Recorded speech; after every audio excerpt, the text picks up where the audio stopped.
Hey folks, this is Vent with Dad's Gaming Addiction, and today we're going to quickly review Spellcaster University. This is a game that you can find on Steam for about 25 bucks.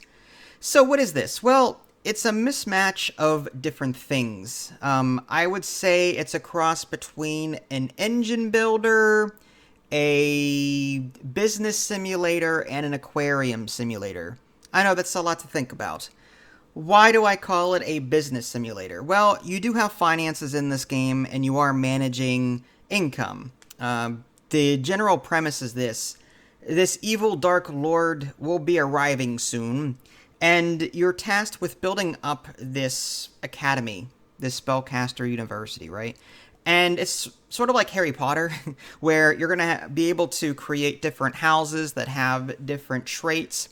And then as students arrive, you can accept them to different houses and so on. Or you can just assign them to a generic house if you want to.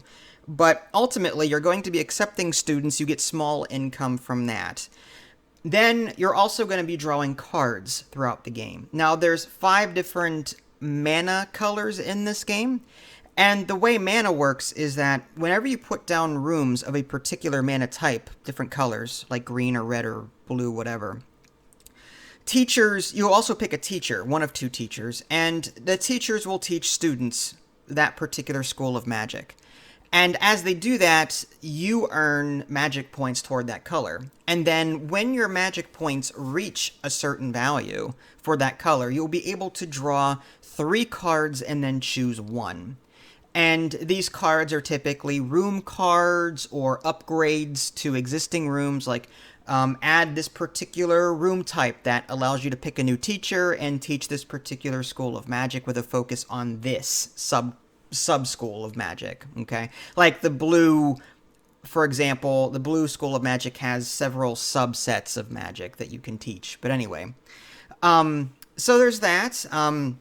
You can also get upgrades for your rooms. That's where, when you're drawing these cards, you can put down rooms, you choose a teacher, or you might get an upgrade like, put a cat down, and this cat will roam the school and provide some kind of passive bonus. Or putting this ivy down in this room will provide this bonus to all surrounding rooms. So there is some adjacency bonuses that you'll be able to put down from time to time. And yeah, that's your general gameplay flow, is wait until you've either got your gold. If you've got enough gold, you can draw from the basic deck, or if you've got enough magic, you can draw from that particular deck of magic. So there's like 6 different decks going on here. 1 with gold, and then 5 separate decks for each of the magic types that you have. You're waiting for your mana to charge up based on the rooms that you've put down, and again, the more, like, let's say you put down a bunch of red rooms. Well, your red magic mana is going to increase really quickly, and you'll be able to draw a lot of cards from that color, okay? Students will also graduate in this game. As they continue learning over time, you'll get life choices. You'll pick like 5 or 6. Like 5 or 6 students will graduate at a time, and the game will roll an outcome for them. It might say 50% they become a squire, 20% they become this, 10% they become this, 2% they're dead. And then it allows you to re-roll that outcome once or twice or something like that. And these outcomes become available based on what they've studied. So, if they've studied this particular school of magic, then there's a chance that they'll have these particular outcomes when they graduate. So, yeah, there's some futures going on here. And these bonuses will last throughout the rest of the campaign. Now, what is the campaign that I'm talking about? Well, like I said, the evil Dark Lord whatever is attacking just the land in general. And you have a certain amount of time to build up this school. And then whenever the Dark Lord arrives, or the Lord of Evil, whatever he's called, you'll then move on to a new location to build your school up again. But every time you move, you're cursed. And this curse will make the difficulty higher in some way, until you get to the final campaign mission or campaign map, and that's when you'll be able to face the Dark Lord. Now, I have not done combat in this game yet. I have not played enough to see the combat, but from my understanding, it's pretty basic. I am dyslexic, by the way. Redamucho. I can't even say. Anyway, it's embarrassing. Redimutionary.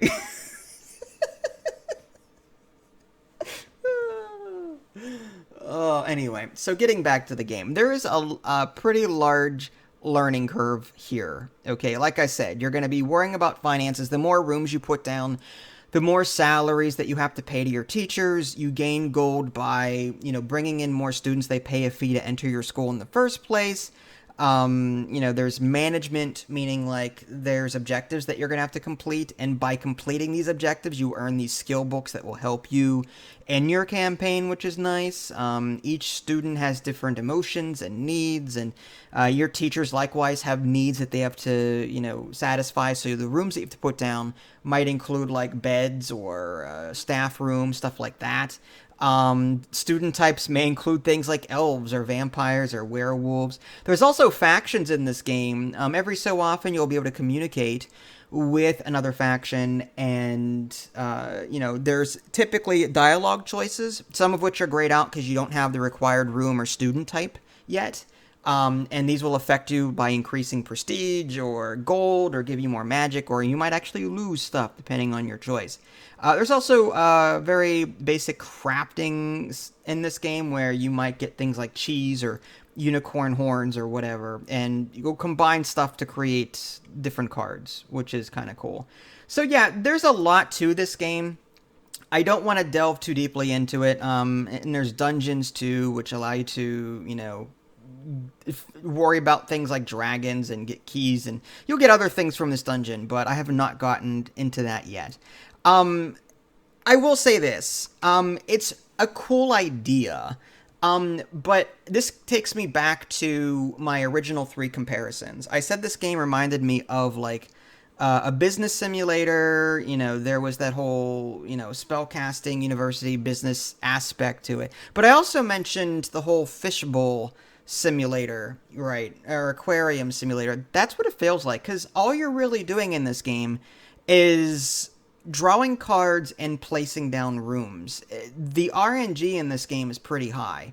Sometimes you'll put a classroom down, for example, right, and the 2 teachers that you're given both have terrible teaching stats or whatever. So it's like, if it's not what you're looking for, then you're kind of SOL.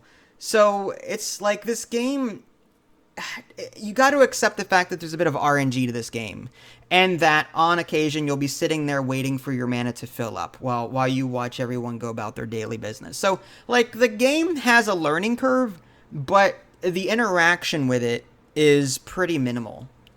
That being said, I think the game is unique enough to warrant it to give it a try. I can't imagine this game has a whole lot of replayability, because, again, a lot of it is just randomly pick a room and then face the Dark Lord at the end of it all, and then hopefully you win. That's the typical gameplay flow there. But I do recommend it. It's unique enough to where I'm like, you know what, this is different. I would continue playing this just to see where it takes me.